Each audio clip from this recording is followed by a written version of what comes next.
Okay, so using hashtags. So I have been horrible, like I've said about on my Instagram or actually all of my social media. I've just been too busy and just kind of trying to keep myself afloat right now. So I have completely ignored all of my social media. But for a long time, basically, I was trying to use the hashtag Squarespace expert a lot because there are not a lot of us that are Squarespace experts out there. So this search area up here, if you use, if anytime someone tags something with a hashtag and the tag, it will show up as a search. So if I wanted to look for Squarespace experts right now, I would just look Squarespace expert and then, oops, let me do the hashtag expert. So it's going to show me that there are under hashtag Squarespace expert that there are 317 posts. So if I click on this, it's going to show me who has used that hashtag in one of their posts. So these are the top posts and then the most recent posts. So I'm probably way, way, way, way down here because like I said, I have not been active in the last few months. But for a while, I was doing a very good job of always posting something and then always like, here's the last one that I did was forever ago for Noah. But you'll see that in my post, in my tile that I did, I use the hashtag Squarespace expert. So you'll see that I'm using a few different hashtags here. Nerdville by JM is a good one because there should not be anyone else using that hashtag. There's only 6 posts with that one, and those are all mine. So what you want to do is you want to kind of think a couple of different, it's usually good to have, I say maybe have 10 or so hashtags. But if you find hashtags that you want them to be things that people that are looking for you might search for or might follow, but we also want to make sure that they're not completely overrun. Like if I were to search hashtag Squarespace, there are 149,987 posts. That's way too many. I'll just get lost in the shuffle. Squarespace Designer, again, 42,282 posts. It's not worth me even trying to use that because I'm going to get so lost in the shuffle unless I'm someone that is consistently getting, you know, a ton of feedback and a ton of connections with people. Then I will probably want to be one of the top posts, which would be good. So you kind of want to think about any unique hashtags that you can find, but then also the searchability. So Nerdville by JM is a unique hashtag. I'm going to be the only one that shows up in the results right now. So that's unique, that's good, but people are probably not going to be searching for that.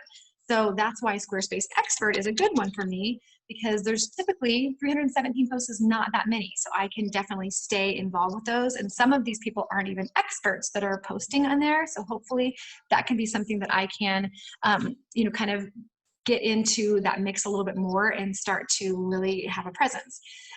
If you are someone, you also might want to think about other things that people might be following. So for instance, I have an artist right now that is in Key West. So for her, doing something like Key West sunsets. So even though she doesn't really, there's 3,250 posts, that might seem like a pretty big number, but it's still a great hashtag for her to use because she does often paint Key West sunsets.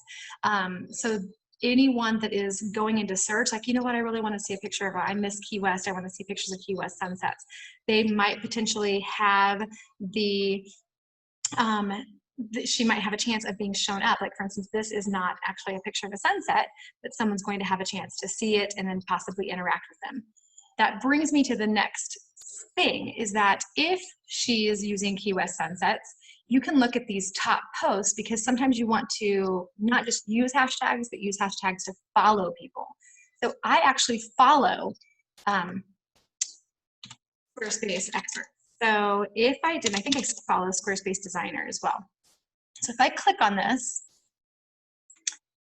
it is going to, so I am following them. So basically, since I'm following them, that means that I am going to be seeing any post on my home right here.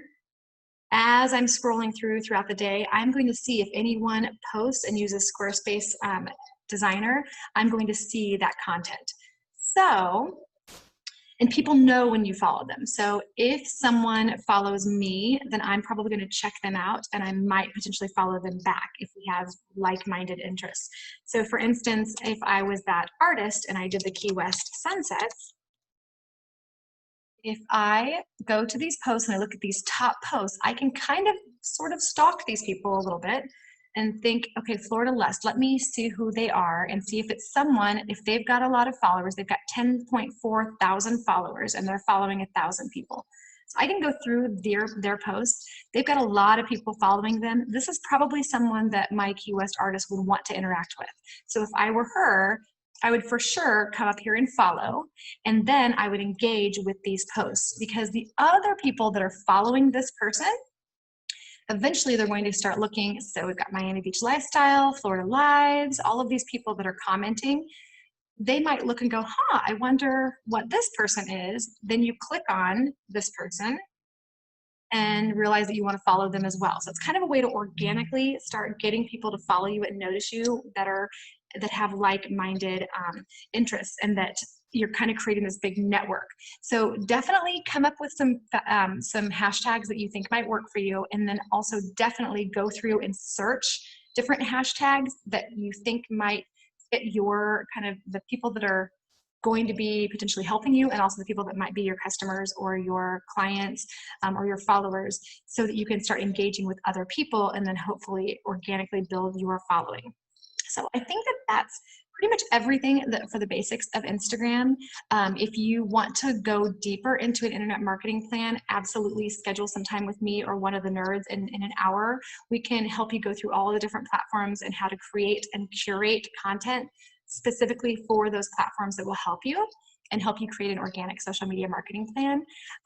But this should hopefully get you started. I hope I've answered some basic questions, and you guys should be ready to get going and making Instagram a part of your routine. Thanks a bunch and have a great day.